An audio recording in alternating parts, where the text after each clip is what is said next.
Assalamualaikum warahmatullahi wabarakatuh. Perkenalkan, saya Salsabila Anbar Wahyunityas dengan NPM 1875508 akan membahas tentang teori akuntansi positif.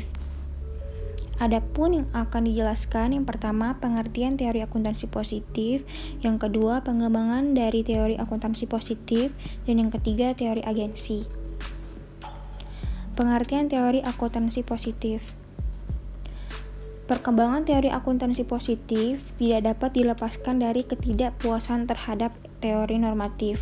Apabila teori normatif menunjukkan cara terbaik untuk melakukan sesuai berdasarkan premis, norma, dan standar, teori positif berusaha untuk menjelaskan atau memprediksi fenomena nyata dan mengujinya secara empirik. Teori akuntansi positif berusaha menjawab pertanyaan berikut dari sudut pandang ekonomi. Yang pertama, apakah biaya dan manfaat metode akuntansi alternatif? Yang kedua, apakah biaya dan manfaat regulasi dan proses penentuan standar akuntansi? Dan yang ketiga, apakah dampak laporan keuangan yang dipublikasikan pada harga saham? Untuk dapat menjawab pertanyaan tersebut, dikembangkanlah teori akuntansi positif yang dikelompokkan dalam dua tahap, yaitu yang pertama penelitian akuntansi dan perilaku pasar modal. Dalam tahap ini tidak dijelaskan tentang praktik akuntansi, tetapi dilakukan penelitian terhadap hubungan pengumuman laba dengan reaksi harga saham. Untuk melakukan penelitian dalam tahap ini digunakan hipotesis pasar efisien dan capital asset pricing model atau CAPM. Yang kedua, penelitian tahap dilakukan untuk menjelaskan dan memprediksi praktik akuntansi antar perusahaan yang difokuskan pada alasan oportunistik dalam hal perusahaan memilih metode akuntansi tertentu atau pada alasan efisiensi, yaitu metode akuntansi dipilih untuk mengurangi biaya kontrak antara perusahaan dengan stakeholdernya. Alasan pertama yaitu perspektif oportunistik atau ex post, yaitu pemilihan metode akuntansi dilakukan setelah diketahui faktanya. Alasan yang kedua yaitu perspektif efisiensi atau ex ante, karena pemilihan metode akuntansi dilakukan sebelum faktanya diketahui. Penelitian di bidang ini menggunakan agensi teori yang membahas paradigma kontrol. Selanjutnya ada tujuan. Selama tahun 1970-an, akuntansi bergerak kembali ke arah metodologi empirik dan positif. Pendekatan itu disebut dengan pendekatan teori positif yang menjelaskan deskriptif apa dan bagaimana informasi keuangan disajikan dan dikomunikasikan pada para pemakai informasi. Tujuan Positive Accounting Theory atau PAT adalah untuk menjelaskan, to explain, dan memprediksi, to predict, praktik akuntansi. Penjelasan dan prediksi dalam PAT didasarkan pada proses kontrak atau hubungan keagenan, contracting process or agency relationship antara manajer dan kelompok lain seperti investor, kreditor, auditor, pengelola pasar modal, dan lembaga pemerintah pada Watts dan Zimmerman tahun 1986. Menurut Watts dan Zimmerman tahun 1986, teori positif dalam artian formal mempunyai dua elemen utama, yaitu asumsi dan hipotesis. Asumsi adalah definisi hubungan antara variabel yang digunakan untuk memperoleh pemahaman masalah yang diteorikan, sedangkan yang termasuk hipotesis adalah prediksinya. Selanjutnya, dalam artian non-formal, teori akuntansi positif dinyatakan dalam berbagai konsep seperti realisasi, model seperti metode penilaian dan pendapatan dan beban. Asumsi yang mendasari penelitian empiris pada positive accounting adalah kesepakatan mengenai adanya pasar modal yang efisien, yaitu efficient capital markets. Asumsi lainnya adalah bahwa informasi akuntansi merupakan komoditi ekonomi dan komoditi politik, dan setiap individu bertindak sesuai dengan kepentingan diri sendiri secara rasional. Seperangkat hipotesis disusun melalui pemikiran yang logis dan metode ilmiah secara deduktif maupun induktif, dan diuji melalui penelitian ilmi dan empiris. Dengan demikian dapat disimpulkan bahwa teori yang terdiri dari seperangkat hipotesis yang bersifat deskriptif sebagai hasil penelitian dengan menggunakan metode ilmiah tertentu disebut teori positif. Selanjutnya ada pengembangan teori akuntansi positif. Terdapat dua tahapan pengembangan teori akuntansi positif, yaitu yang pertama, tahap awal serta kronologis yang di dalamnya termasuk riset-riset dalam akuntansi dan perilaku pasar modal. Yang kedua, tahap yang menekankan pada literatur yang menjelaskan dan memprediksi praktik-praktik lintas perusahaan yang berisi dua fokus perspektif. Tahap awal, literatur mengenai tahap ini tidak menjelaskan praktik akuntansi tetapi menyelidiki atau meneliti hubungan antara pengumuman penghasilan akuntansi dan reaksi harga saham. Penelitian di sini menunjukkan bahwa laporan keuangan yang disiapkan sesuai dengan metode biaya historis menyediakan informasi yang digunakan pasar modal dalam penilaian saham. Akan tetapi, pada waktu yang sama akuntansi tidak memonopoli seperangkat informasi yang digunakan untuk menilai saham tersebut. Konsep efisiensi pasar pertama kali dikemukakan oleh Fama tahun 1965 yang mendeskripsikan bahwa pasar yang efisiensi terdiri atas sejumlah pelaku pasar yang rasional yang selalu aktif mengejar laba maksimal, bersaing satu sama lain, dan memprediksi nilai pasar dari surat-surat berharga di masa mendatang, dan di mana informasi saat ini yang penting tersedia hampir secara bebas berguna bagi pelaku pasar.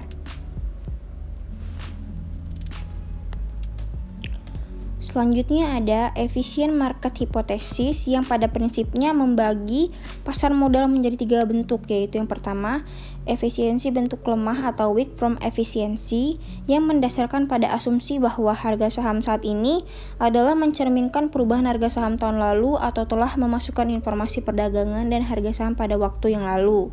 Yang kedua, efisiensi bentuk agak kuat atau semi-strong efficiency yang mendasarkan pada asumsi bahwa harga saham saat ini mencerminkan perubahan harga saham masa lalu dan informasi yang lain dipublikasikan yang tersedia secara umum. Dan yang ketiga, efisiensi bentuk kuat atau strong from efficiency yang mendasarkan pada asumsi bahwa harga saham mencerminkan semua informasi baik yang dipublikasikan maupun tidak dipublikasikan.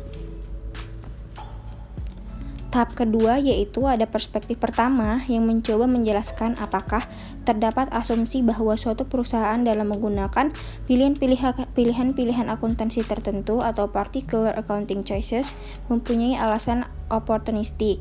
Misalnya pada transfer kesejahteraan bagi manajer dan dari pihak lainnya atau claim holders. Asumsi ini merupakan opportunistic perspektif yang diberi table expose karena menganggap bahwa para manajer memilih kebijakan akuntansi tertentu setelah mengetahui kenyataan bahwa hal tersebut memaksimalkan manfaatnya bagi mereka. Lalu ada perspektif kedua yaitu asumsi bahwa perusahaan menggunakan pilihan-pilihan akuntansi tertentu atau praktik tertentu karena alasan efisiensi. Dalam hal ini, kebijakan akuntansi diletakkan dalam tabel ex ante yang untuk mengurangi biaya kontraktual antara perusahaan dengan pihak lainnya atau claim holders. Teori pada tahap kedua ini berhubungan erat dengan tujuan perusahaan untuk memaksimalkan kemakmuran pemegang saham yang diterjemahkan sebagai memaksimalkan harga saham. Karena manajer yang sebagai agen dan diangkat oleh pemegang saham yang sebagai prinsipal dan bertindak atas delegasi wewenang dari prinsipal, maka idealnya mereka akan bertindak untuk yang terbaik bagi kepentingan pemegang saham. Tetapi dalam praktik sering terjadinya konflik antara pemegang saham dan manajer. Karena hal ini disebabkan oleh kenyataan bahwa seringkali manajer memiliki tujuan lain yang mungkin tidak sama atau bahkan bertentangan dengan tujuan utama tersebut. Konflik kepentingan antara dua pihak atau antara prinsipal dan agen ini sering disebut dengan agency problem. Hubungan antara agen terjadi pada saat satu pihak disebut agen atau yang bertindak atas nama pemberi wewenang dan memberikan kekuasaan dalam pengambilan keputusan. Agency problem biasanya terjadi antara manajer dan pemegang saham atau antara debit holders. Agency problem ini memunculkan teori tersendiri dalam disiplin manajemen keuangan maupun akuntansi manajemen yang disebut dengan teori agen atau agency teori. Yang terakhir ada teori keagenan. Teori keagenan dapat dipandang sebagai satu versi dari game teori yang membuat model proses kontrak antara dua orang atau lebih. Scott tahun 1997 menyatakan bahwa perusahaan memiliki banyak kontrak, misalnya kontrak kerja antara perusahaan dengan para manajernya dan kontrak pinjaman antara perusahaan dengan krediturnya. Kedua jenis kontrak ini seringkali dibuat berdasarkan angka laba bersih. Oleh karena itu, teori keagenan dapat mempunyai implikasi terhadap akuntansi. Usaha agen sebagai salah satu pihak dalam kontrak tidak dapat diketahui oleh prinsipalnya, tetapi hasilnya dapat diketahui oleh dua belah pihak. Agar hasil itu dapat digunakan sebagai dasar kontrak, maka harus dipahami oleh kedua belah pihak. Implikasinya dalam akuntansi adalah apakah angka laba bersih diketahui oleh kedua pihak itu. Apabila tidak, maka hasilnya seperti harga saham akan digunakan sebagai dasar kontrak. Manajer mempunyai wewenang untuk mengatur sistem dan standar akuntansi yang digunakan dalam perhitungan laba, sehingga manajer lebih memilih angka laba bersih perusahaan. Dalam akuntansi, auditing oleh auditor independen diandalkan mampu meningkatkan pengetahuan pemilik atas laba akuntansi. Dengan demikian, kegiatan auditing tidak dapat ditiadakan. Selain dasar pengukuran, penggunaan informasi lain di luar laba bersih dapat juga dikaitkan dengan usaha manajer, misalnya harga saham.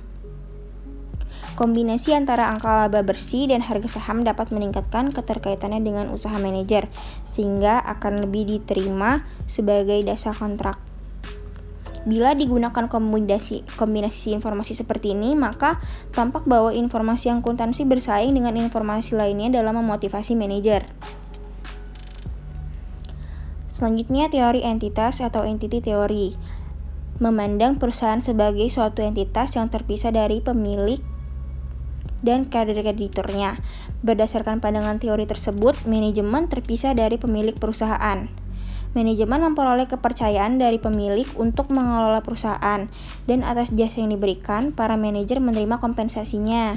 Hubungan antara manajemen dengan pihak pemilik perusahaan merupakan paradigma hubungan prinsipal agen, di mana pemilik perusahaan sebagai prinsipal yang memberikan kepercayaan atau secara formal dalam bentuk kontrak hubungan kerja kepada manajemen agen yang memberikan jasa manajerialnya.